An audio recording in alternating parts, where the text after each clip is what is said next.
So this was part 2 to Future and Metro Boomin's like collab albums, and something that I've like the immediate comparison I've seen is that this is the Hendrix to the Future. You know what I'm saying? This is basically the same thing that happened. We have a harder album to the softer album. That's basically what it is, and I do think this album excels at that, and I think both of these albums are better than those two. They are better versions, and that's without even like considering the disc 2 to this album, which added in 7 extra tracks, which I don't think they were We Don't Trust You throwaways or anything like that, but like they were just extra songs that they decided to throw into the album that they all really liked that didn't really fit onto We Don't Trust You. I don't think this album is as good. I'm looking at my overall score right now, and I gave it a criminally low score. I don't like that. I gave it a 7.5. I'll give y'all my actual rating in a minute, but that's crazy. I didn't need to give it all that. Anyway, I don't think it's as good as We Don't Trust You, but I do think it is better in certain aspects, but like the aspects that it's worse in, it's worse enough in for it to make the overall experience worse. I don't really count disc 2 as part of the album. I look at that as a disc 2. It is pretty much a separate album, which is like, that's cool. I like it. I'm trying to not let it affect the first 8, because like they literally shared the track list differently.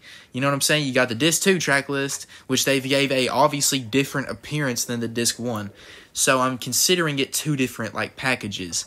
So one of the things that I do think this album does better is production. Not necessarily better. I just like hearing more variety of production from Metro Boomin. He kind of reminds us that he can do other beats, like, for example, the song Oh Wench You by Young Thug featuring Drake. I always love that song, and a big reason I love it is because of the Metro beat and how my immediate instinct was to think, wow, this is a very unique Metro Boomin beat. I like when he shows us he can do other stuff besides hard-hitting 21 Savage type beats. You know what I'm saying? So it's actually like, it's cool. And it's literally every song besides these, like the disc 2, is completely different. Like a lot of them, like Amazing Interlude. The Interlude, Amazing. I love that song. Love Bad Women. I love that. What was another one? Right For You, I like the beat on. Mile High Memories is, by the way, even without like not just the production, Future gives a very standout performance. I love that album. A little bit of Future's singing it's hard to rate it because a lot of it is affected by how much of it I'm hearing, because certain songs are way too long. Like, I don't know. A lot of songs overstay their welcome. The intro overstayed its welcome. The second song overstayed its welcome. A lot of songs are too long when they don't need to be. Like, a lot of like what Future is saying kind of needs to like hush it up a little bit. You know what I'm saying? Like, make it about a minute shorter. You don't need to do a third ending verse.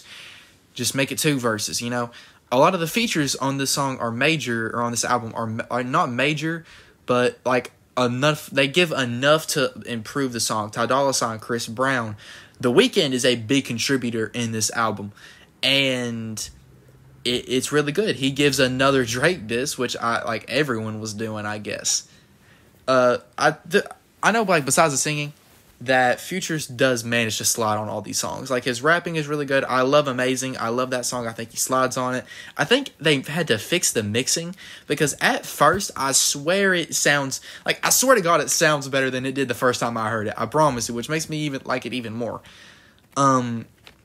That kind of brings me to disc 2. Okay, disc 2 is like on the flip side. It's kind of just it brings back that hard-hitting beat. But it is hard. Like, it's nasty. It's dirty. You know what I'm saying? Like, it's raspy. It's like smoker beats almost. It's crazy. I love it. And Future goes crazy on all 7 of them. It's no skips, really. Lil Baby brings a great feature. A$AP Rocky brings another Drake dissing feature that is really good. I love the hook. I love his verse. I think it's really good. All My Hands is a great song. Or not All My Hands, Show of Hands. All My Life is a great song too. That's what I'm thinking of. Crazy Clientele. I really like Crazy Clientele. Overall, I do think it's not as good as the first one, but it's still great. Like, this 2 is like straight back. This 2 is almost as good as the first album, honestly. If they would have dropped this 2 as a deluxe to the first one, would have been completely fine. Would have made that album as a whole even better. But yeah, definitely the first one. I will love We Still Don't Trust You literally just for Mile High Memories. Oh my god, that song is probably a top 10 Future song in my opinion. But other ones too. It's a really good album. I don't know what I was thinking giving this a 7.5. I must have had like a weird... I wrote like a lot of the notes for like these videos that I've been doing daily uploads for in like about a week. Because like I took me some time to re-listen to some of the albums. Oh, 7.5 is just like way too... why did I make it so low? I made it a whole 1.5 lower than I made like We Don't Trust You, which I know last video I upped it up to a 10, but my notes had it as a 9. This is a 9. Like, actually no, it's an 8.5. It's an 8.5. Yeah, 8.5, 110%. That just sounds right.